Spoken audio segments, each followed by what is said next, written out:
देखो सबसे पहले सुनो, यहाँ पर जब अकाउंटिंग इक्वेशन बनाना स्टार्ट करेगा सबसे पहले जो क्वेश्चन है ट्रांजेक्शन बोलते हैं इसको, उसको यहाँ पर लिख लेना, सेम टू सेम लिखना। अगर ज़्यादा एडवांस जानता है इंग्लिश तब अलग भी कुछ लिख सकता है। Business started with cash. देखो तुम लोग को क्या बताए थे इसका, ठीक है, रूल निकाल के रखो। इसका क्या बताए थे, देखो क्या बताए थे कि कैश इंक्रीज करेगा। क्या इंक्रीज करेगा? कैश। ठीक है, कैश इंक्रीज करेगा और इधर क्या इंक्रीज करेगा? कैपिटल। बताए थे ना। जब भी बिजनेस स्टार्ट करेंगे, ठीक है, फर्स्ट क्वेश्चन है तुम लोग का, जब भी बिजनेस स्टार्ट करेंगे हमेशा ये वाला रहेगा। ठीक है, बिजनेस स्टार्ट करेंगे तो कैश इंक्रीज करेगा और क्या इंक्रीज करेगा? कैपिटल। बताओ देख के कितना है? 10,000 है ना, यहाँ लिख देंगे 10,000 और सीधा सीधा लेके चलना है। बता रहे हैं क्या सीधा लेके चलना। तुम लोग सादा पेज मतलब पेज रहेगा तो ऐसे लिख चलने लगेगा टेढ़ा, लिखते लिखते।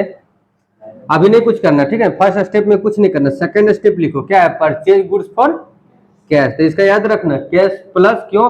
कैश बिजनेस में इंक्रीज कर रहा है, बिजनेस में आ रहा है इसलिए हुआ। और दूसरा कैपिटल, हम लोग जो बिजनेस लगा रहा है, बिजनेस में जो पैसा लगा रहा है उसका कैपिटल क्या कर रहा है? इंक्रीज कर रहा है। ठीक है, दूसरा देखो, परचेज गुड्स क्या है? For cash.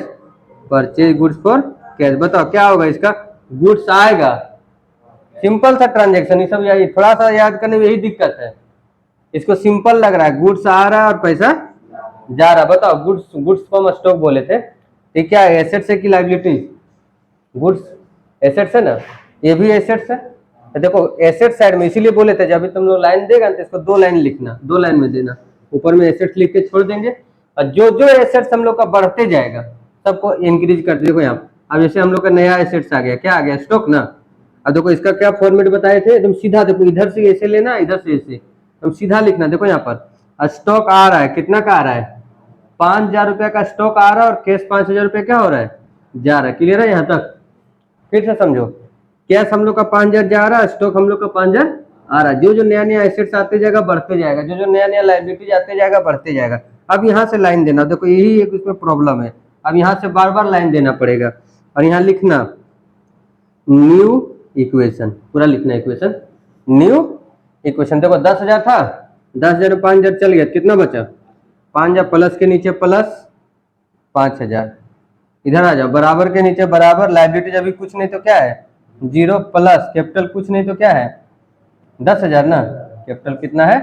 एकदम सीधा चलना चाहिए, देखो सीधा आना चाहिए। हो गया। देखो दोनों साइड बराबर है, 5 और 5 10, इधर भी और 10 इधर भी है ना यहाँ तक। तो पहला हम लोग का क्या होगा? बिजनेस स्टार्ट करेंगे तो अभी बताएंगे तो लगेगा बहुत इजी, लेकिन अभी एक तो बनाने भी दे देंगे। अच्छा समझो, बिजनेस स्टार्ट करेंगे तो cash plus over capital plus होगा, पहला टॉपिक। अब यहाँ से तो आप कुछ दिमाग नहीं लगाना, यहाँ से अपने लग रहा है कि गुड्स खरीद रहे हैं तो गुड्स आ रहा है और कैश जा रहा है। देखो गुड्स आ रहा है और कैश जा रहा। हो गया। यहाँ न्यू इक्वेशन देके उसी को जोड़ के छोड़ देंगे। यहाँ क्यों नहीं जोड़े? बहुत बुक में यहाँ भी जोड़ देता है, बहुत बुक में ऐसे ऐसे लाइन भी दे देता है। देख लेना तुम लोग में क्या किया है, इस तरह भी सही है। 3 नंबर क्या लिख रहा है बताओ? Sold goods for cash. बताओ इसमें अंजलि, गुड्स अगर हम लोग बेचेंगे तो क्या इंक्रीज क्या डिक्रीज करेगा? चलो देखो सही जवाब है, कैश इंक्रीज करेगा, हाँ स्टॉक डिक्रीज करेगा, है ना। अमाउंट बैठा दो, कितना? 1,000 है ना। 1,000 रुपये पैसा आएगा, 1,000 का सामान जाएगा। फिर अब यहाँ से देखो बार बार यही लाइन हम लोग को देना पड़ेगा। यहाँ पर हम लोग क्या लिखेंगे? New equation.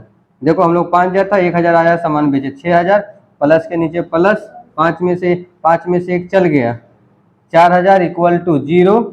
इधर कुछ नहीं हुआ है, 10 का 10।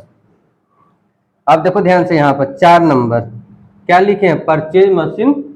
यहाँ पर क्वेश्चन को लिखो, परचेज मशीन, ठीक है, परचेज मशीन फॉर नगद मशीन खरीदे।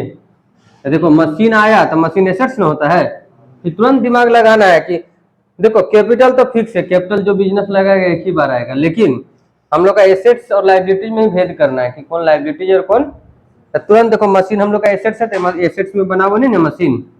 और देखो क्वेश्चन अब बोले कैसे जानेंगे इसे कितना जगह छोड़ेंगे, तो कभी भी एसेट्स का ज़्यादा छोड़ना, ठीक है ना। एसेट्स का क्या करना? हाँ ज़्यादा, कम हो जाएगा तो नहीं बनेगा। या तो इसका एक और उपाय है, बड़ा क्वेश्चन रहेगा तो ऐसे कॉपी में पूरा 2 पेज लेके बनाना पड़ेगा, ठीक है। तो मशीन आया और पैसा गया, कितना? 3000, देखो 3000 रुपये पैसा गया और 3000 का मशीन आया।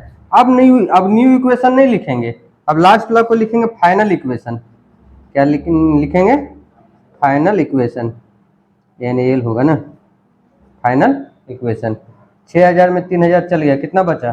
3000 plus 4000 plus 3000 equal to 0 plus 10,000। ठीक है, यहाँ बंद कर दो, सीधा लाइन देना, हमसे टेढ़ा दे दिए हैं। ठीक है, तो क्या समझा इससे कि हम लोग को सिर्फ ये वाला याद करना है, बाकी सब तो यहीं से दिख जाता है क्या आ रहा और क्या जा रहा है। इंग्लिश में बोलेंगे तो क्या इंक्रीज कर रहा है और क्या डिक्रीज। एक एसेट्स इंक्रीज करेगा तो एसेट्स बढ़ाते जाएंगे, अगर नया कुछ एसेट्स आएगा तो अगर मान लो अभी आगे क्वेश्चन रहता, सिंपल सोचो, अगर आगे क्वेश्चन रहता जैसे इसमें क्या था, सोल्ड गुड्स फॉर कैश, इसमें देखो नया कुछ नहीं आया, स्टॉक गया और पैसा आया। मतलब जो ट्रांजेक्शन अगर वो पहले से मौजूद है तो कुछ बनाने जनाने का जरूरत नहीं। लिखो इसको अच्छा से।